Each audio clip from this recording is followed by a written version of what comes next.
E aí, povo abençoado, vamos para a nossa leitura de hoje?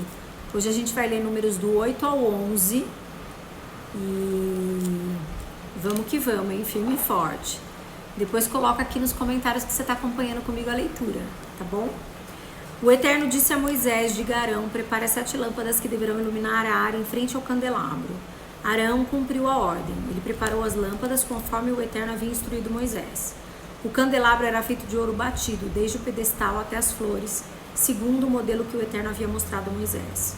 O Eterno ordenou a Moisés: separe os levitas do meio do povo de Israel, purifique-os para fazerem o serviço do Eterno. Faça da seguinte forma: borrife a água da purificação sobre eles, faça-os rapar todo o corpo e lavar as suas roupas. Então eles estarão purificados. Eles deverão trazer um novilho com oferta de cereal e farinha da melhor qualidade misturada com óleo, e mais um novilho para oferta do perdão. Então você reunirá os levitas diante da tenda do encontro e também toda a comunidade de Israel. Apresente os levitas ao Eterno enquanto o povo de Israel impõe as mãos sobre eles. Arão apresentará os levitas ao Eterno como uma oferta movida do povo de Israel. Assim estarão preparados para o serviço do Eterno. Os levitas deverão impor as mãos sobre a cabeça dos novilhos, escolhendo um a um como oferta de perdão e outro como oferta queimada ao Eterno, para fazer expiação por eles. Depois posicione os levitas diante de Arão e seus filhos e apresente-os como uma oferta movida ao Eterno. Esse é o procedimento para separar os levitas do restante do povo de Israel. Os levitas serão exclusivamente meus. Depois que você tiver purificado os levitas e os tiver apresentado ao Eterno como uma oferta movida, eles poderão começar seu serviço na tenda do encontro. Os levitas foram escolhidos entre o povo de Israel para meu uso exclusivo. Eles ocupam o lugar de todos os primogênitos nascidos de mãe israelita. Todos os primogênitos em Israel, bem como todas as primeiras crias dos animais, serão separados para o meu uso. Quando feri os primogênitos do Egito, eu consagrei os primogênitos israelitas para o meu uso. Mas agora tomo os levitas como substitutos de todos os primogênitos de Israel, escolhidos entre o povo. Eles foram entregues a Arão e seus filhos para realizar todo o serviço associado à tenda do encontro, a favor do povo de Israel e fazer as ofertas da expiação por eles, para que nada de mal aconteça a eles quando se aproximarem do santuário. Moisés, Arão e toda a comunidade de Israel executaram esse procedimento com os levitas como o Eterno havia ordenado. Os levitas se purificaram e lavaram as suas roupas. Arão os apresentou como oferta movida diante do Eterno e fez expiação por eles para purificá-los. Só então os levitas puderam começar o serviço na tenda do encontro. Arão e seus filhos o supervisionavam de acordo com as orientações do Eterno. O Eterno disse a Moisés: estas são as instruções com respeito aos levitas. Aos 25 anos de idade, eles iniciarão o serviço na tenda do encontro. Aos 50, eles se afastarão do serviço regular, mas poderão ajudar seus irmãos na tarefa da tenda do encontro. No entanto, não terão permissão para fazer os serviços eles mesmos. Essas são as regras básicas para o serviço dos levitas. O Eterno falou com Moisés no deserto do Sinai, no primeiro mês do 2º ano depois da saída do Egito. Ele ordenou: convoque o povo para celebrar a Páscoa no tempo estabelecido. Realizem a festa na data certa, no entardecer do dia 14 desse mês, de acordo com as regras e as orientações. Moisés orientou o povo de Israel a celebrar a Páscoa e foi o que eles fizeram. No deserto do Sinai, ao entardecer do dia 14 do primeiro mês, o povo de Israel fez tudo conforme o Eterno havia ordenado a Moisés. Mas alguns não puderam celebrar a Páscoa no dia estabelecido porque estavam ritualmente impuros, por haverem tocado em um cadáver. Assim eles se apresentaram a Moisés e Arão na Páscoa e disseram: estamos ritualmente impuros porque tocamos num cadáver, mas porque seríamos impedidos de levar nossa oferta ao Eterno com os outros israelitas no dia da Páscoa. E Moisés disse: deem-me algum tempo, vou descobrir o que o Eterno diz a respeito dessa situação. E o Eterno disse a Moisés: diga ao povo de Israel que se alguém estiver ritualmente impuro, por ter tocado num cadáver, estiver em viagem em um lugar distante, ainda assim poderá celebrar a Páscoa do Eterno, mas deverá celebrar ao entardecer do dia 14 do 2º mês, como o cordeiro com pão e com fermento e as ervas amargas. Não deixem nada para o dia seguinte, não quebrem os ossos do animal e sigam todos esses procedimentos.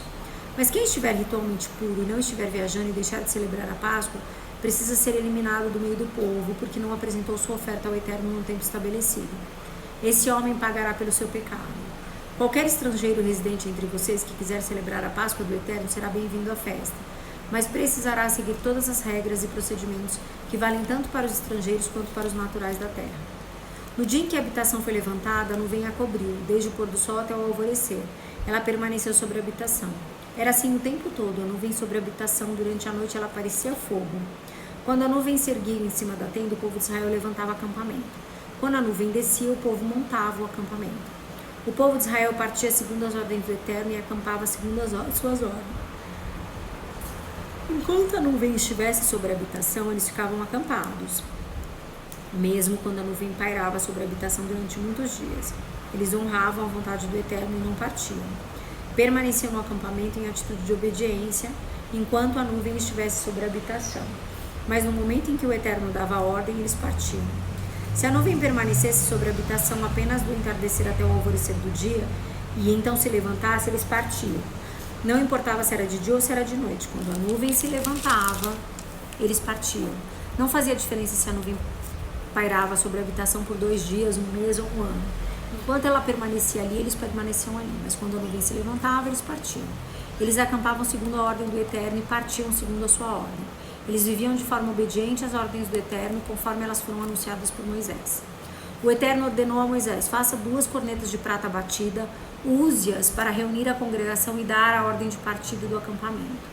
Quando você as tocar, toda a comunidade se reunirá à entrada da tenda do encontro. Quando uma corneta der um toque breve, esse é o sinal para os líderes e chefes dos clãs se reunirem. Quando der um toque longo, é sinal para partir. Ao primeiro toque, as tribos acampadas a leste deverão partir. Ao segundo toque, os acampamentos do sul deverão partir. Os toques longos são sinais de partida. O toque de corneta para reunir a assembleia será diferente do sinal para partir. Os filhos de Arão, os sacerdotes, são responsáveis por tocar as cornetas. Será tarefa deles por todas as gerações. Quando vocês forem à guerra contra um agressor, deem um toque longo de corneta para que o Eterno olhe por vocês e os livre do inimigo. Em tempos de celebração, nas festas fixas e nas festas da lua nova, toquem as cornetas sobre as ofertas queimadas e sobre as ofertas de paz. Elas manterão sua atenção no Eterno. Eu sou o Eterno, seu Deus. No segundo ano, no dia 20 do segundo mês, a nuvem se levantou sobre a habitação que guarda as tábuas da aliança. A bandeira do acampamento de Judá à frente, fileira após fileira, ia à frente, fileira após fileira, sob o comando de Naasson, filho de Aminadab. Natanael, filho de Zuar, comandava as tropas da tribo de Sacar, e Eliabe, filho de Elon, comandava as tropas da tribo de Zebulon. Assim que a habitação era desarmada, os gersonitas e miraritas partiam carregando a habitação. A bandeira do acampamento de Rubem vinha em seguida, com Elisur, filho de Sedeur. No comando, Selumiel, filho de Zurisadai, comandava as tropas da tribo de Simeão. Eliasaf, filho de Deuel, comandava as tropas da tribo de Gade. Então os coatitas partiam, carregando as coisas sagradas. No momento que eles chegavam à parada seguinte, a habitação já estava armada. A bandeira da tribo de Efraim partia em seguida, comandada por Elisama, filho de Amiúde. Gamaliel, filho de Pedazur, comandava as tropas da tribo de Manassés. Abidã, filho de Gideone, comandava as tropas da tribo de Benjamim. Finalmente, sob a bandeira da tribo de Dan, partia a retaguarda de todos os acampamentos, com Aieser, filho de Amissadai, no comando. Pagiel, filho de Ocrã, comandava as tropas da tribo de Aser. Aira, filho de Enã, comandava as tropas da tribo de Naphtali. Essa era a ordem dos exércitos do povo de Israel quando se punha em marcha. Eles estavam a caminho. Moisés disse ao seu cunhado Obabe, filho de Reuel, midianita, sogro de Moisés: estamos marchando para o lugar que o Eterno nos prometeu. Venha conosco e nós o trataremos muito bem. O Eterno prometeu coisas boas a Israel. Mas Obabe respondeu: não vou, prefiro voltar para casa, para minha terra e para minha família. E Moisés replicou: por favor, não nos deixe, você conhece os melhores lugares para acampar no deserto. Precisamos dos seus olhos. Se você vier conosco, faremos de tudo para que você compartilhe as coisas boas que o Eterno fizer por nós. Assim eles partiram. Do monte do Eterno marcharam 3 dias com a arca da aliança do Eterno à frente, em busca de um lugar para acampar. A nuvem do Eterno ficava acima deles de dia, sempre que levantavam um acampamento. Quando a arca partia, Moisés orava: levanta-te, ó Deus, elimina teus inimigos, persegue-os até a colina, os que te odeiam. E quando a arca parava, ele dizia: descansa conosco, ó Deus, fica com os milhares e os muitos milhares de Israel. O povo começou a murmurar da vida difícil e o Eterno ouviu. Depois que ouviu, sua ira se acendeu. Então irrompeu um fogo que queimou as extremidades do acampamento. O povo suplicou a ajuda de Moisés. Ele orou ao Eterno e o fogo se apagou. Eles chamaram ao lugar de Taberá, fogo, porque o fogo do Eterno havia queimado contra eles.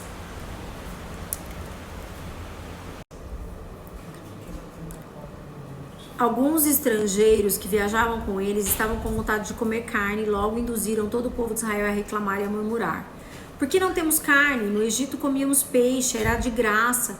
Sem falar dos pepinos, melancias, alhos porós, cebolas, alhos, mas aqui nada tem gosto. Tudo que comemos é maná, maná, maná, maná.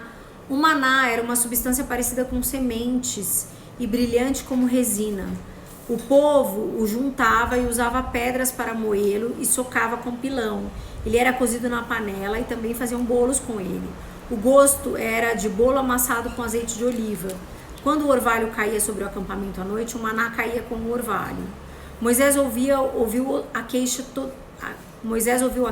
todas aquelas famílias reclamando à porta das tendas, e a ira do Eterno se acendeu. E Moisés percebeu que as coisas iam muito mal. Moisés perguntou ao Eterno: por que me tratas dessa maneira? O que foi que eu fiz para merecer isso? Acaso fui eu que os concebi?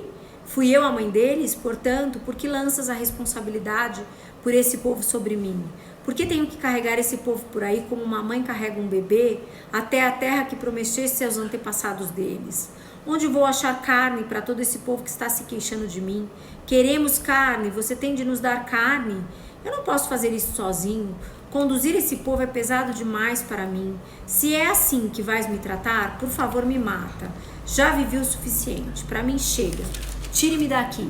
O Eterno disse a Moisés: escolha e reúna 70 homens entre os líderes de Israel, que sejam respeitados e sejam responsáveis. Leve-os à tenda do encontro e eu os encontrarei lá.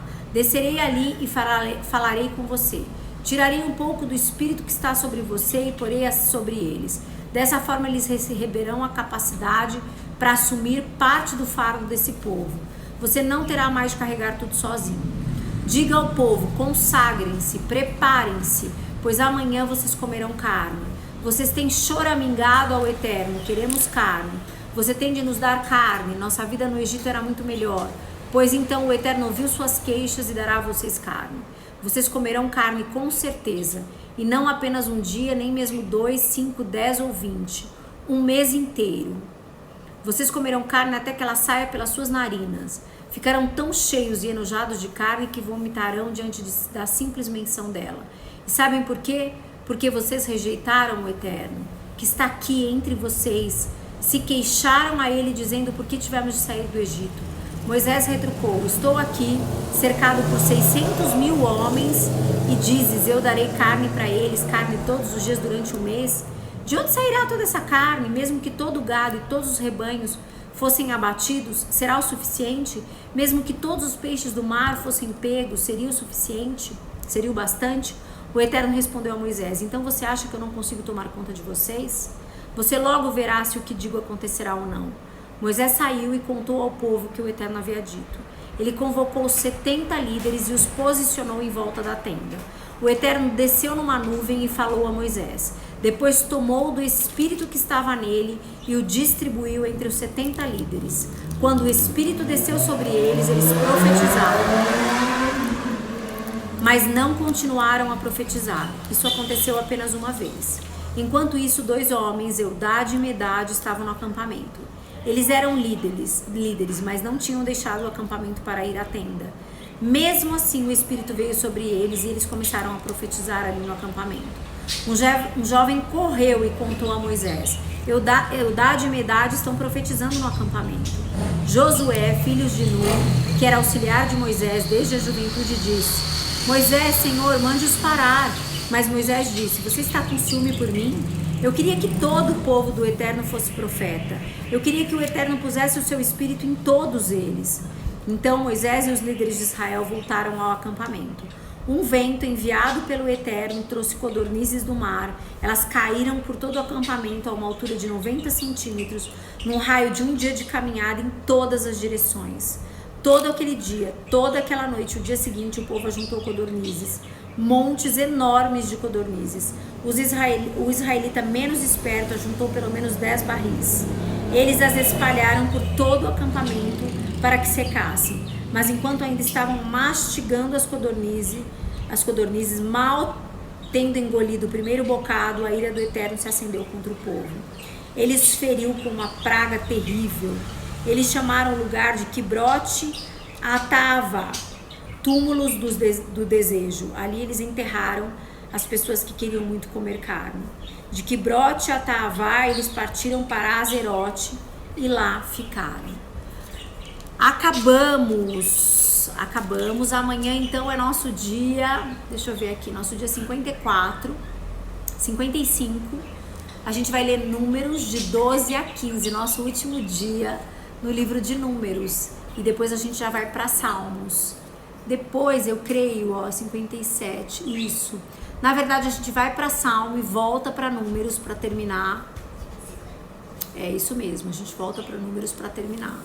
Que ainda tem um pouco, eu achei que acabava, gente, mas tem ainda números pela frente aqui, Tem números pela frente ainda, um bocado. Eu achei que acabava, mas não acaba não. Então vamos que vamos. Depois, como eu disse no início do vídeo, faz aqui um comentário de que você tá lendo comigo pra gente um apoiar o outro e a gente prosseguir aqui firme no propósito que o Senhor colocou no nosso coração. Tá bom? Nos vemos amanhã. Deus abençoe você poderosamente. Tchau!